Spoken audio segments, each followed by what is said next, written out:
When they plant these forests of trees like this, the primary function was to conceal the war crime. That's why you choose these trees, because they're pine trees, they're fast growing and they're evergreen.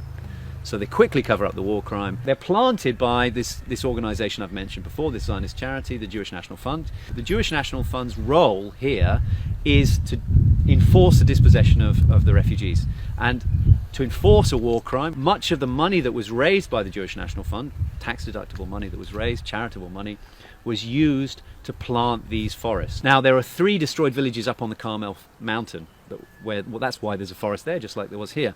And Israel had planted a thick forest up there to conceal the remains of the destroyed villages. And because these trees are highly flammable, they're not really suited to these very dry conditions in the summer. You may remember there was this huge raging forest fire up on the Carmel mountain next to Haifa. It was on the TV, and Israel was really frightened that Haifa was going to burn down. And Israel learnt a very painful lesson there, and I think it's been applying that lesson since. So forests like this have been really thinned out, because in a sense they've served their function. Israel isn't too worried about concealing the war crimes now. Most people have forgotten about that. They think it's history and an old story. I told you that the new immigrants that moved into this moshav here were from Romania and Bulgaria. So for them, most of what they're looking at would have looked fairly alien. They wouldn't have seen palm trees and olive trees and all these citrus trees in wherever they were coming from, Romania and Bulgaria. These pine trees would have looked much more familiar to them, much more homely. So there was a psychological element probably to planting these forests as well. Now, a last part of the equation to be thinking about when we think about these forests is also they're very aggressive trees. There are Israeli studies, an academic who wrote a very interesting book trying to compare the relationship between the trees, what the trees were doing and what the new immigrants were doing.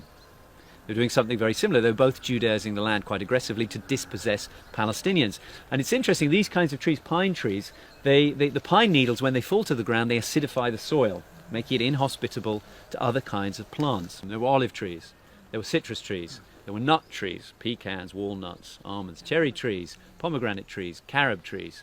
See any connection between all those trees? They're all produce bearing. They all have something that you can eat. And this was actually a vital part of the Palestinian diet. So if Israel strips out these trees, takes them away and plants these useless pine trees, it's also depriving them of an essential part of their diet, of their ability to subsist on the land. So in all these different ways, it was making life very difficult for any refugee that tried to get back. Found there was no house. If they entered it, they were likely to be shot. And there was nothing to live off. Not only was there no house, but there was nothing for them to sustain themselves.